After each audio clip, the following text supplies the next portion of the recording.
नमस्कार, आप देख रहे हैं न्यूज 24। मैं हूं विपनेश माथुर। अमेरिका के टेक्सास यूनिवर्सिटी में छात्रों से संवाद के दौरान कांग्रेस नेता राहुल गांधी ने कहा कि भारत में बीजेपी या प्रधानमंत्री मोदी से कोई नहीं डरता और ये बहुत बड़ी उपलब्धियां हैं।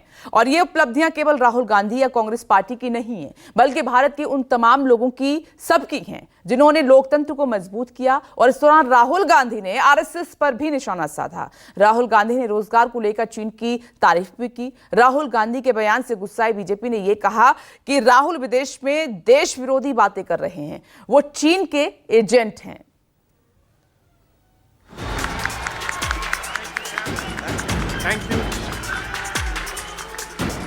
सात समंदर पार से सत्ता के शीर्ष पर राहुल का हमला।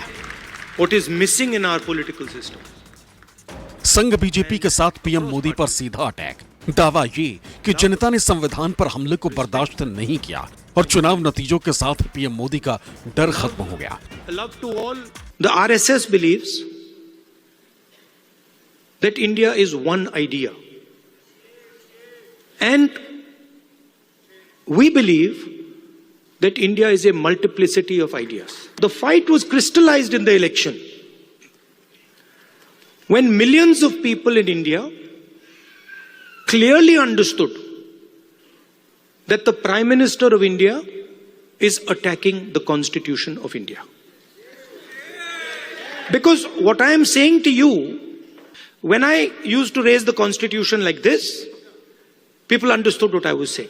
They were saying that the BJP is attacking our tradition, attacking our language, attacking our states, attacking our histories.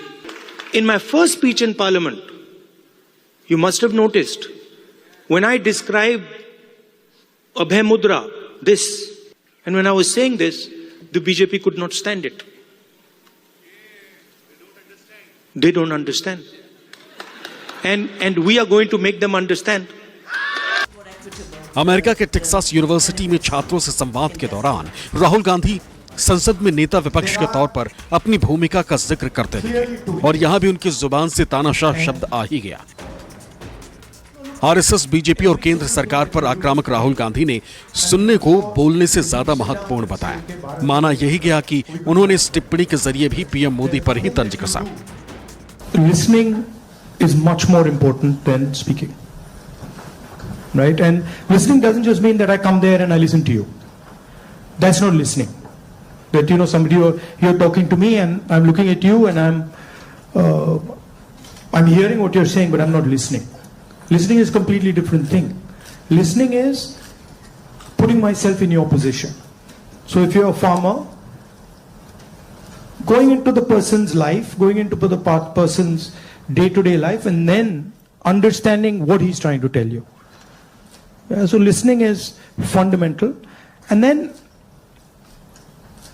understanding the deeper dynamics. So you then are not just swimming around on the surface, you're raising fundamental issues, and you don't go raising every single issue. You focus clearly and you're like, okay, this is important, I got to raise this. छात्रों से रूबरू राहुल गांधी ने भारत में बेरोजगारी की समस्या का जिक्र किया तो लगे हाथ ये भी दावा कर दिया कि चीन प्रोडक्शन पर जोर देता है, लिहाजा वहां रोजगार की समस्या नहीं है। Not everywhere on the planet has an employment problem. Okay? The West has an employment problem.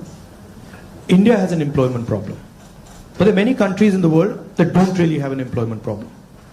China certainly doesn't have an employment problem. Vietnam doesn't have an employment problem. If you look at the United States in the 1940s, 50s and 60s, they were the center of global production. Anything that was made, cars, washing machines, TVs, all made in the United States. Production moved from the United States, it went to Korea, it went to Japan, eventually it went to China. Europe, India has given up on the idea of production and they've handed it to China. The act of production creates jobs. What we do the Americans do, what the West does, is we organize consumption. These are the guys who create the jobs. And that is the problem.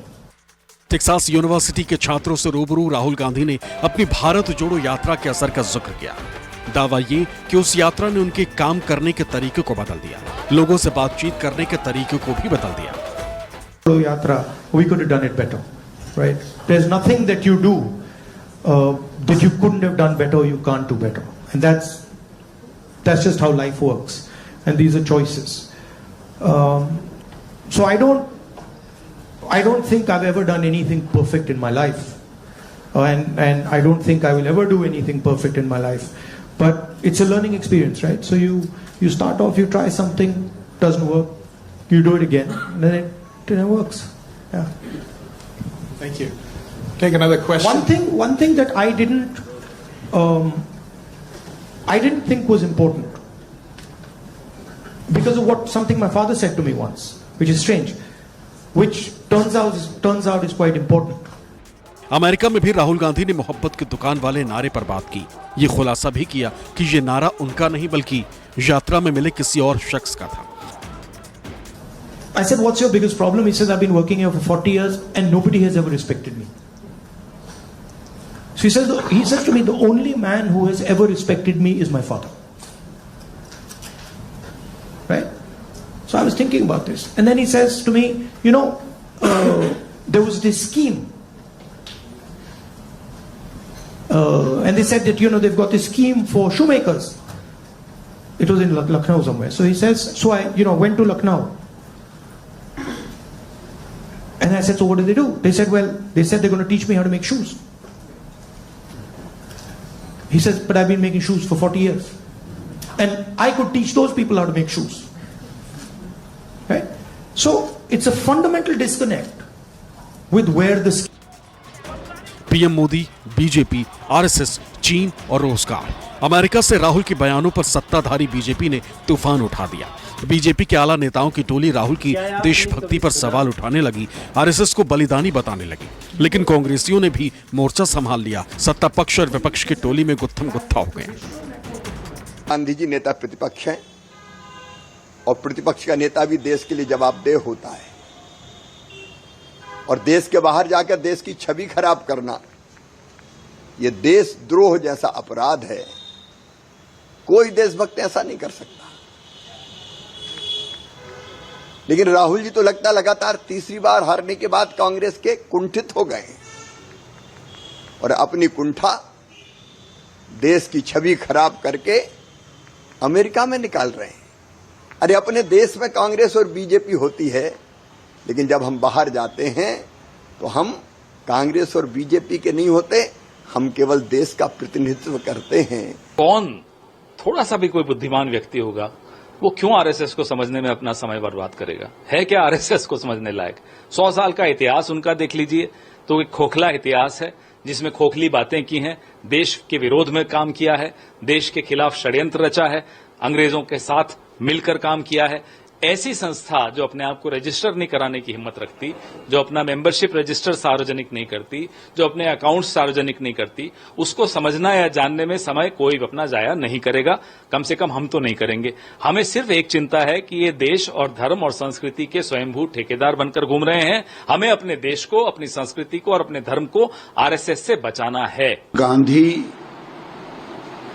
जो युवराज हैं और तीसरी बार भी कांग्रेस को राहुल गांधी के नेतृत्व में भारत की जनता ने नकार दी, 99 पे आके अटका दिया। और ये दुनिया में जाकर के जो भारत आज मेक इन इंडिया के रूप में, जो भारत इनके कार्यकाल में डिफेंस इंपोर्ट होता था वो एक्सपोर्ट कर रहा है। भारत के बाहर जाकर भारत को गाली देना, ये तो लगता है चाइना की तारीफ करना, दुश्मन देश की तारीफ करना, ये लगता है चाइना के पैसे पर पलते हैं। वहाँ कुछ भाषण देने गए हैं, अपने विचार रखने गए हैं, तो जो सच्चाई हकीकत है कि आज देश 39 साल की, लगभग 40 साल की सबसे बड़ी बेरोजगारी पिछले 10 सालों में झेल रहा है और वो भाजपा की देन है। तो एक ऐतिहासिक सच्चाई है, भौगोलिक सच्चाई है और आंकड़ों के हिसाब से सच्चाई है। कुछ देशों में रोजगार की समस्या नहीं, उसका भी जिक्र उन्होंने किया है। तो राहुल गांधी ने नौजवानों की एक बड़ी मौजूद समस्या पे ध्यान खींचा है। मुझे लगता है शायद कुछ लोगों को पढ़ने लिखने की आदत कम है, वो अपने समय के आंकड़े देख लें और एनडीए के समय के आंकड़े देखें। बड़ा अंतर है। हमने अनएम्प्लॉयमेंट रेट को बहुत कम किया है, रिकॉर्ड स्तर पर कम है, और लगातार रोजगार स्वरोजगार के अवसर बढ़ाए हैं। करोड़ों लोगों को रोजगार हमने दिया है, स्वरोजगार के अवसर दिए हैं और आगे भी देंगे। मैं इसलिए कहना चाहता हूं, राहुल गांधी जी बाहर जाकर केवल भारत को बदनाम ना करें। जो दुनिया का विश्वास भारत में बना है, सैकड़ों नहीं हजारों लाखों करोड़ रुपए का निवेश भारत में आ रहा है। आज दुनिया में सबसे तेजी से बढ़ने वाली अर्थव्यवस्था भारत बनी है। दुनिया की उम्मीद भारत है। ब्राइट स्पॉट अगर दुनिया भर में कोई है तो भारत है। जिस तरीके से भारत की बुराई करने की एक आदत राहुल जी की बन गई है, ये कहीं ना कहीं गलत राजनीति की परंपरा की शुरुआत है। आपसी मतभेद जरूर हो सकते हैं और सत्ता पक्ष विपक्ष में हमेशा से रहे, पर विदेशी मंच पर जाकर अपने राजनीतिक मतभेदों को अपने व्यक्तिगत राजनीतिक लाभ के लिए इस तरीके से इस्तेमाल कर अपने ही देश की बुराई करना, ये कहीं से उचित नहीं है। 2022 में भी जब राहुल गांधी ब्रिटेन के दौरे पर थे, तब उन्होंने सीबीआई और ईडी का हवाला देते हुए भारत सरकार की तुलना पाकिस्तान सरकार से की थी। तब भी बीजेपी ने सवाल खड़ा किया था, राहुल पर विदेश में जाकर भारत को बदनाम करने का आरोप लगाया था। Bureau report, news 24। The scale of Indian democracy means that